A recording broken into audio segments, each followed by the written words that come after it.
At the start of the show today, I want to ask you something simple. Now imagine you're looking at a scoreboard. Not a close game, it's a blowout. Your team is up by, let's say, 30 points with 2 minutes left, and a crowd is loud. The numbers are real, nobody's cheating, and yet something about the locker room makes you wonder. Team morale and the chatter that happens during halftime and at the end of the game. Well, that's Taiwan this week. Export orders up 47% year on year. Industrial production up nearly 12%. That's the 27th consecutive month of growth. 27th. More than 2 years. Unemployment is at its lowest level since May 2000. UBS, one of the world's largest banking groups, just raised its forecast for Taiwan's economic growth this year to 9.9%. That's not a typo. It's almost double digits. And then in the same week, the Taiex dropped over 1,000 points in a single session. Foreign institutional investors, that's the big funds, the ones that move markets, posted the largest net sell in the history of the Taiwan Stock Exchange. Same week, same economy, which is exactly what we're looking at this week.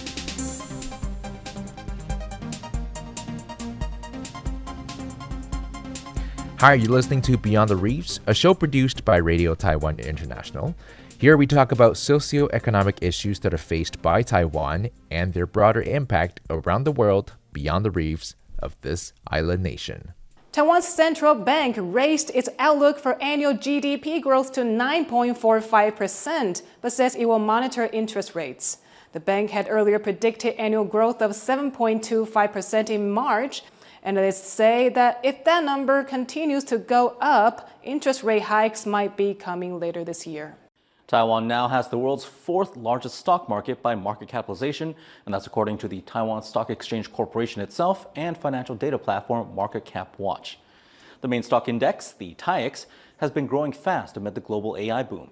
U.S. tech giants are on track to invest more than $700 billion in AI infrastructure, most of which comes from Taiwan.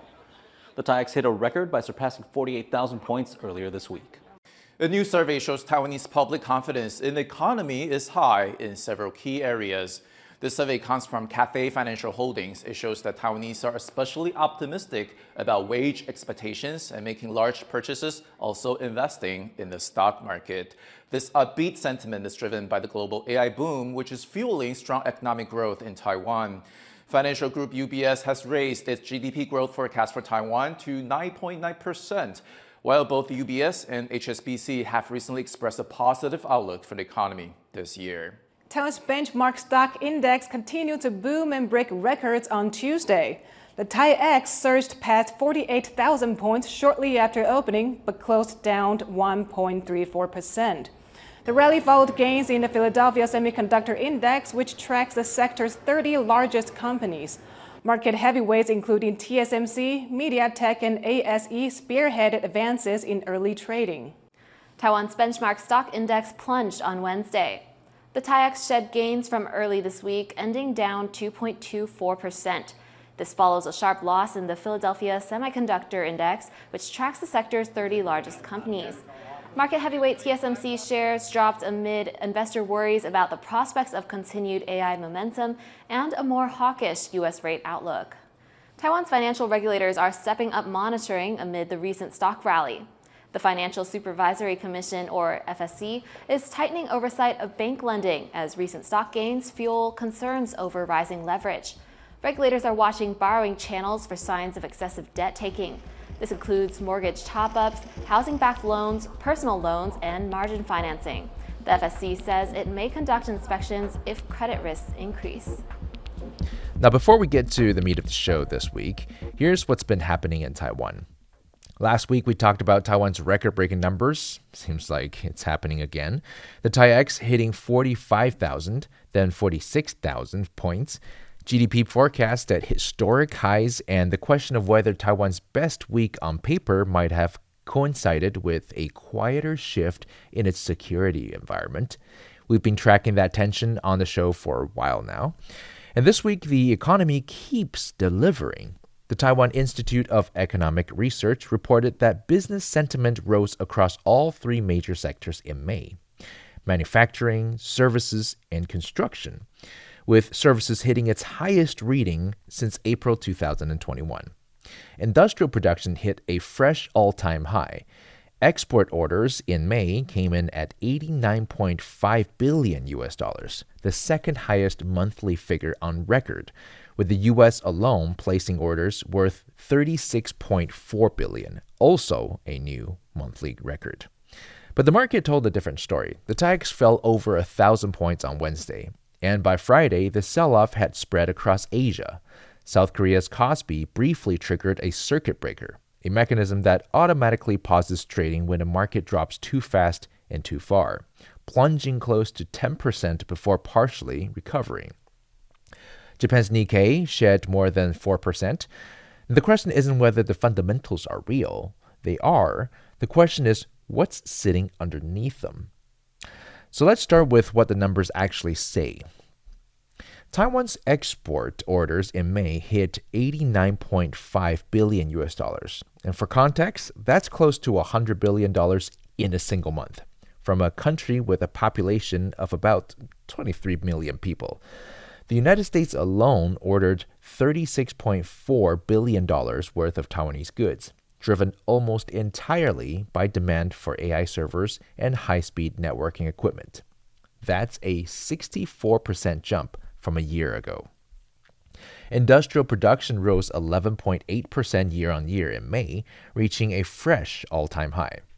The computer and optoelectronics segment, which covers AI servers, semiconductor inspection equipment, and solid-state drives, surged 37%.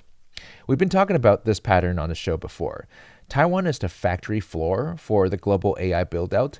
That this week's data confirms the build-out is still accelerating. Unemployment also fell to 3.27% in May. That's the lowest level for that month since the year 2000, 26 years ago. And UBS, that's Switzerland's largest bank, raised its full-year GDP growth forecast for Taiwan to 9.9%. And to put that in perspective, the United States is forecast to grow somewhere between 1.8 and 2.4% this year. 9.9 for Taiwan is a very big number globally. So the scoreboard looks good, right? Really good, in fact. Now, let's talk about what's happening in the locker room. And here's what the data shows when you look past the headline numbers. Taiwan's boom is real, but it's narrow. We keep on talking about that. The sectors driving nearly all of the growth is concentrated in semiconductors, AI servers, high-end electronics. It represents a fraction of Taiwan's overall workforce and business landscape. When the Taiwan Institute of Economic Research broke down May's business sentiment survey, the gains were concentrated in industries tied directly to AI demand. Chemical manufacturers were still under pressure. The rubber and plastic sector saw export orders fall. Old economy businesses, the ones that employ most ordinary workers, are not riding the same wave. And we covered this before on the show many times. It's the K-shaped economy, right? Picture the letter K, the top arm goes up, that's tech, semiconductors, AI supply chain. The bottom arms go down, everything else. Taiwan's aggregate numbers look extraordinary because the top arm is so far up, it pulls the average up with it. But the average conceals that split. And then there is the market itself. Taiwan stock market, the Taiex, has surged 59% this year alone. That's on top of a 26% gain in 2025. In the same period, financial regulators have been quietly watching something: a sharp rise in personal loans being used to buy stocks, aka over-leveraging. The Financial Supervisory Commission, that's Taiwan's top financial regulator, confirmed this week that it's actively monitoring this practice. There's a commonly cited phenomenon among market analysts called 4 loans under one roof. The idea that many retail investors are simultaneously carrying a home mortgage, a car loan, unsecured personal credit, and a stock margin loan, with all of it pointed at the market. Regulators say bank must observe a debt burden ratio that caps unsecured lending at 22 times a borrower's monthly income. But the monitoring itself, the fact that the FSC is watching this closely, it tells you something, doesn't it? A market that rises 60% in a year and a half with borrowed money flowing in behind it is a market where the gap between the scoreboard and the locker room start to matter. And this week gave us a very clear picture of that gap. On Wednesday, the Philadelphia Semiconductor Index, that's the benchmark for chip stocks in the United States, fell nearly 8% in one single session. And that's the index that tracks the health of the global semiconductor industry. Companies like Nvidia, Qualcomm, Intel. An 8% drop in one day is pretty significant. And the reason wasn't a fundamental collapse in demand. Investors were waiting for Micron Technology, one of the world's largest memory chip suppliers, to report their quarterly earnings. Pre-earnings nerves, profit-taking, some uncertainty about whether AI spending could keep satisfying the valuation of chip stocks. That's it. No new tariffs, no geopolitical shock, no product failure, just investors deciding collectively to pocket their gains before the numbers came out. They don't want to bet on a possible negative report. In Taiwan, that translated immediately. The Taiex fell 1,057 points in a single session. The kind of move that markets call a technical correction, quote unquote, but that retail investors with borrowed money feel in a very different way. And the headline from that session wasn't the point drop. It was foreign institutional investors, the big funds, the banks, the asset managers sold a net $45.4 billion worth of Taiwanese shares in one single day. That is the largest net sell by foreign institutions in the history of the Taiwan Stock Exchange. So let that land for a moment. On the same week, Taiwan posted its second largest monthly export orders on record. The largest foreign institutional sell-off in stock exchange history happened. And it didn't stop there. By Friday, the sell-off had gone regional. Japan's Nikkei had shed 4.5%. SoftBank, Japan's technology conglomerate, fell more than 13% in a single day. South Korea's Kospi plunged close to 10%, briefly triggering a circuit breaker. We mentioned that's a mechanism that automatically halt trading for 20 minutes when a market falls too fast, designed to stop panic selling from feeding on itself.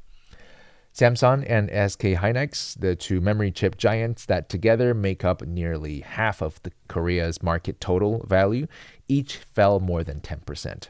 So for context, Micron's earnings, when they came out, actually beat expectations by a wide margin. But institutional investors decided collectively that they have made enough money and they want to cash out. And that sent shockwaves through the entire system, even though Micron's stock surged 16% after hours.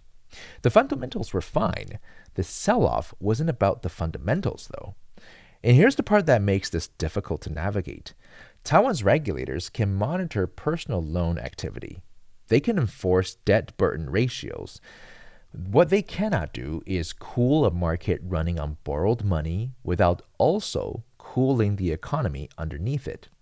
Interest rates in Taiwan have been held steady for 9 consecutive quarters. The central bank left them unchanged again last week, citing manageable inflation and the need to support steady growth. That's the right call for the economy, but steady rates mean the cost of borrowing stays low, and low borrowing cost means the margin loan stays cheap, so people continue to borrow money to invest.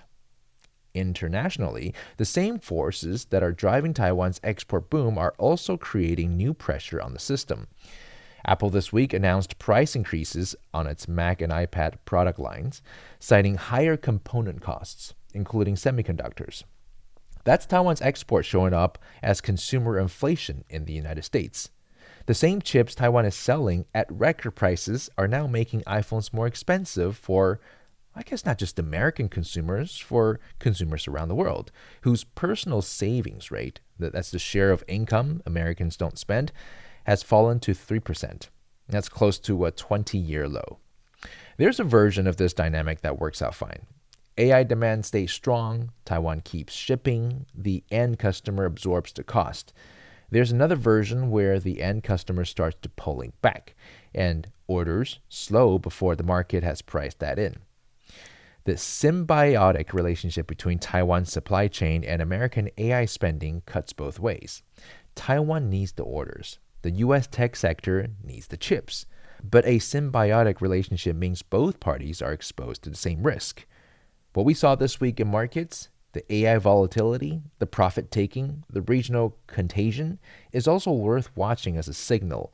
When a Korean circuit breaker fires because Samsung and SK Hynix fell 10%, and the reason is just nerves about AI valuation rather than any shift in actual demand in the fundamentals, that tells you how much of the current market is priced on expectation rather than delivery.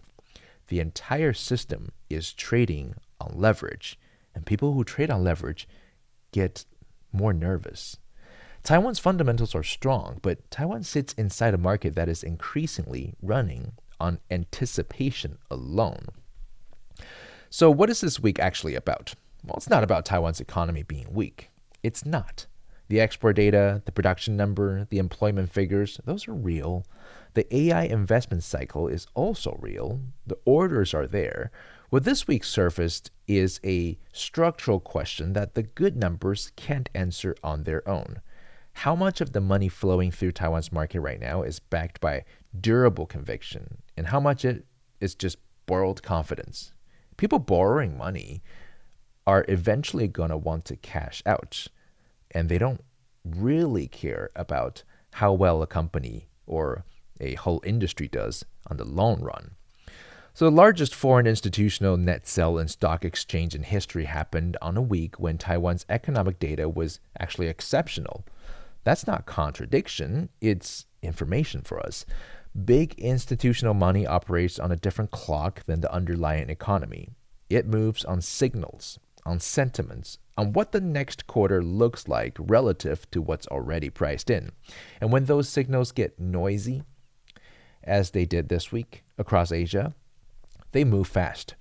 Taiwan is, as we've said on the show before, a load-bearing wall in the global AI supply chain. The wall itself is strong, but this week reminds us that the house around it has a leverage problem. And borrowed walls, let's call it that, unlike load-bearing ones, don't hold the same weight when the pressure shifts.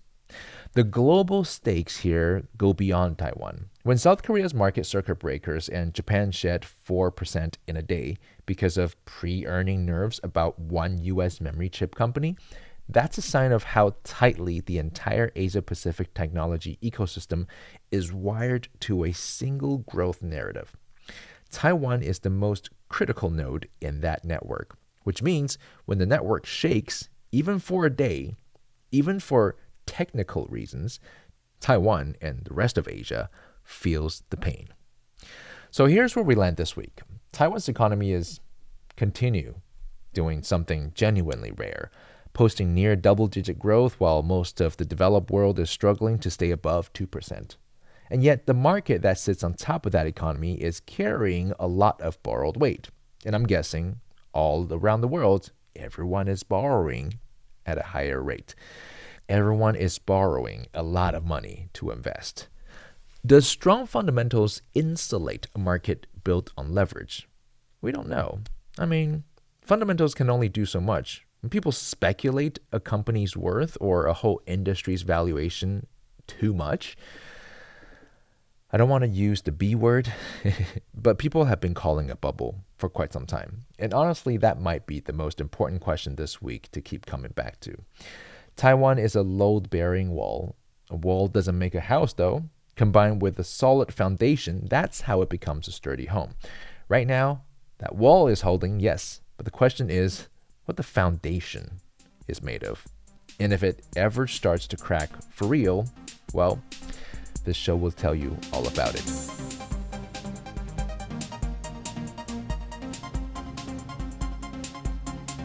Thank you for listening to the show. I'm Joey Cho. Tune in next week to find out about socioeconomic issues that are faced by Taiwan and their broader impact around the world beyond the reefs of this island nation.